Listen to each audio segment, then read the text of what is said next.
I started to tell the truth about what I knew. And I remember one talk that I gave, and a man at the back said to me, you know, Brian, you've described all of this stuff. What do these people want to do?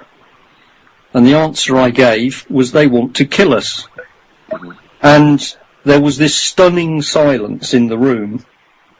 And then a couple of people said to me, do you really mean that? And I said, I mean it absolutely. And from that moment on, not only did the conversation in the room change, so it lost its sort of flippant, casual attitude and it started to become serious, but it taught me something, and I kept going with giving people information and using the right words. Because one of the worst things that's been done to us is political correctness, which is incredibly dangerous. It's not nonsense, which some people talk about. Political correctness is control of our language, and if our language is controlled, the way we think is controlled.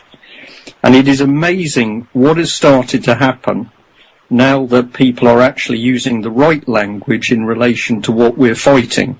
So we're finally beginning, for example, to hear members of parliament and judges described as criminal.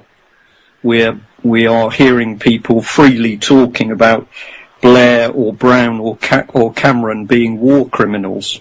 It's just they need to be brought in front of the courts. So the moment we use the right language, we're doing something very powerful to regain our territory. That we, in the broadest sense, and that's everybody that's out there doing something, one of the things they must do is start using the real language. These people, what do they want to do? They want to kill us. It's all in the documentation. If you choose the basic bit of reducing world population to 500 million, that means there's a big problem for most of us. But I think one phrase really captures what they're trying to do, and that is reduce the carbon footprint.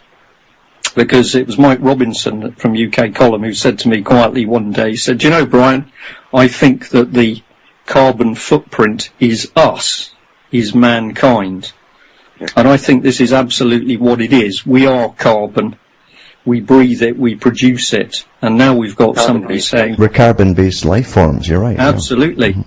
And we've now got somebody saying we want to get rid of the carbon footprint. They're saying that actually they want to murder us. That's the correct word. And I consistently find with audiences that if you use the right language, you might get somebody who scoffs and walks out, but the rest of them start to pay attention to what you're talking about. They may be quiet because you've actually got them a bit frightened, but we need to do this with some people to get them motivated. But the thing is, getting back to political correctness and what you can say and what you cannot say. Now, you got to look into the Frankfurt School to understand who was behind it. The Frankfurt School was a university they set up in Germany. It's appeared, and people get very confused with this term communism, because it's been so misdiagnosed in so many places. It's got many fronts as well. Even the people who are ardent followers of it on the low levels have no idea of what it really is. But the Frankfurt School was set up. They ran out of Germany when Hitler came in, and they went to the United States and Britain. And these guys were specialists using psychology, which tells me again the depth of national and people's psychology that they understood. It's way beyond Freudian terms. This is very old science, obviously. But their job was to examine the cultures of each nation and simply adjust the perception of each nation to accept this same agenda of globalism with an intellectual elite running the whole show and getting the public to accept it. And they would do that by looking at each culture and then taking over the culture industry within each nation. And this is all documented stuff if you look up Frankfurt School. And a slightly different one for the US. Britain, again, a slightly different one for them. And they ran the BBC, by the way. They still do. And at one time you couldn't get into the BBC for a job on any position unless you came from Eton. And in the 1960s, the Royal Institute of International Affairs and the Council on Foreign Relations from the States and all the other branches from Canada, Australia, New Zealand, India even, met in London. It was mainstream. And they were talking about bringing in a global culture in about 1964. And that's what the meeting was all about. And their big problem was, would they use Britain to spearhead the cultural change? Or would they use the United States and Hollywood and their massive programs? It took them 2 weeks to decide that they would use American culture, which was their culture, by the way. It's not American at all. Everything in America has been given by the same Bernard-type characters that worked with these institutions and the Frankfurt School. Now, Theo Adorno was one of the biggest players. Very interesting man, an utter contemptuous elitist, because he actually said that very few people would have the intellect to understand his writings in his own book. You know, he took over the culture industry mainly for Britain. He financed a lot of the groups that broke through in the 60s to the top. He also was pretty well a genius in music. That was a sideline of his. Great friend of the Queen. Friendly with the London Philharmonic Orchestra. And he did definitely write a lot of the stuff for the top groups in Britain as they came out with the raging 60s and the sexual liberation and all that stuff. Just do it in the road like the Beatles song, all that stuff. And the drugs came in at the same time. So much sacks of drugs were thrown over university walls for free by limos just passing by, you know, get the whole thing kicked off. Every culture has had its head spun around by the culture industry. Now, Theo Adorno says we must degrade each culture, degrade them, until they have no past to look back on. It says we must degrade them and down to all the sexual immorality we can cause.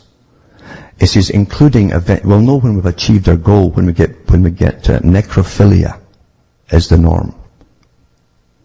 So here you have a bunch of people who work with another group called the Macy Group. Bertrand Russell was part of both of them, and a lot of other big players.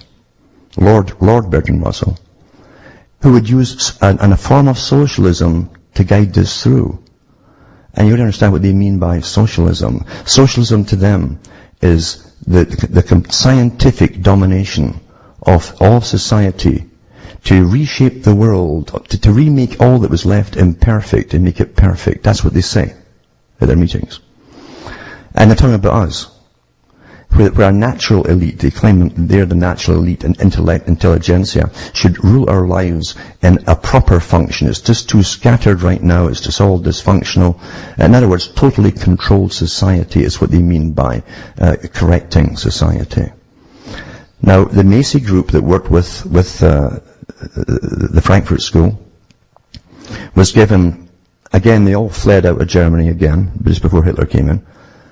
Met in New York, and Russell came over, Adorno and all the rest of them. And their job again was how to completely radically alter all that was held to be dear in the Americans' lives. That was independence, personal independence especially.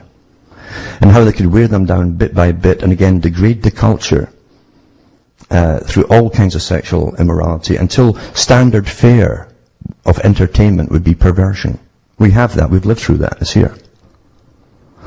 And how they would gradually show that the state, through movies and all the rest, that the state was in charge. Now you don't get the lone cowboy riding in town cleaning it up. Now you get the SWAT teams and CSI, and you get the FBI and counter-terrorism squads and lots of faceless guys in black outfits like Star Wars.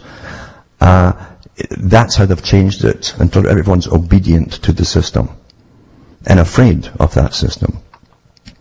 And the Macy Group was given authority to exist in perpetuity and to change the culture of America by President Truman. This is in their own records, if you look them up. This is in their own records. We think, see, the average person, you're born into it. You'll say, well, why would you have and I realized this when I was only 7, because I used to listen to the Moscow radio, and it had a Department of Culture that would come out and announce itself, the Department of Culture. Then I looked into Britain and it said British Department of Culture. Canada, Canadian Department of Culture. I thought, why would your government have a Department of Culture if you, people, collectively are the culture? It was set up to change the culture. And the Department of Culture decides what you're going to see on television and how they're going to grade you through it. The Department of Culture is where you get all your political correctness from. They hire authors by the thousands. I think every author in Canada gets a grant from the Department of Culture. Now, the only way you can get the grant, and I've seen the forms for it here, even music as well, it says you must aim to radically alter the culture in order to qualify for this government grant. Then they give you a list of things either to sing about, or if you're a novelist, to write about and insert in your writings. Or if you're a cartoonist, in the cartoons. That's why you got cartoons complaining that the older folk destroyed society by consuming too much. They're all getting paid to do that by your governments. Getting back to political correctness, this is what comes into it. Critical theory is the theory that the Frankfurt School came out with for political correctness. How do we train the public? And what it means is you must institutionalize the terms in society like global warming, carbon taxes, anthropogenic global warming especially, stuff like that. And also the things that you don't want them to talk about. And it's so simple, critical theory. It means everything that is anti your agenda, you must attack it and criticize it. That's all it means. But that's also going all the way up now to different laws, so that you can't speak about certain people. I'm talking about individuals. Because they'll jump on a bandwagon and hide behind something, a good screen or something, and you can't go any further with them.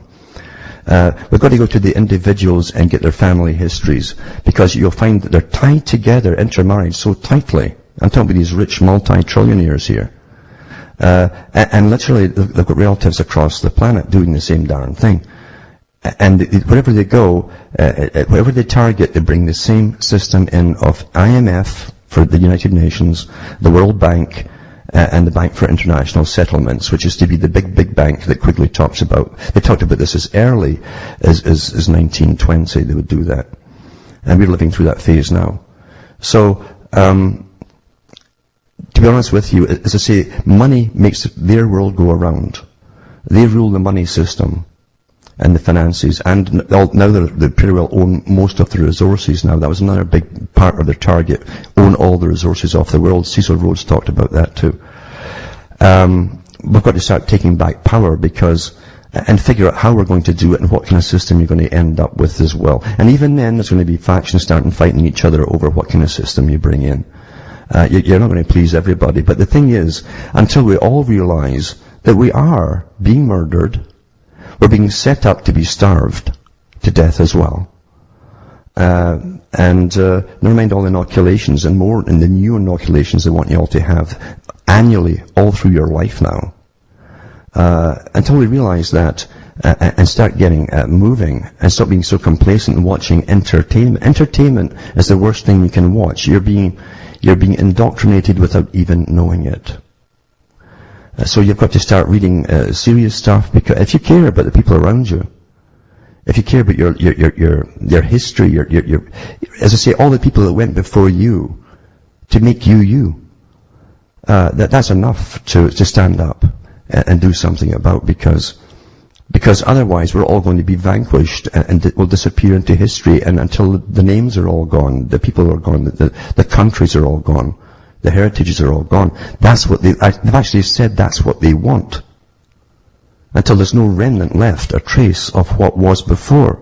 John Dewey said it when he came from the Frankfurt School, to set up the educational systems for the West. He said eventually a generation will be born where they're taught no history of a race, a people, a country, or conflicts, or anything else. He says they'll know exactly what we want them to know, and that's almost here today. Well, somebody asked me just yesterday why I do what I do, because, you know, as you've said yourself, it's not a job, it's not a hobby, it's something that needs to be done. And I said simply that, well, I've got a son, I've got a granddaughter, and I care about them, and that's it. You know, I mean, if I don't do something, they're not going to be able to, or they won't be here at all.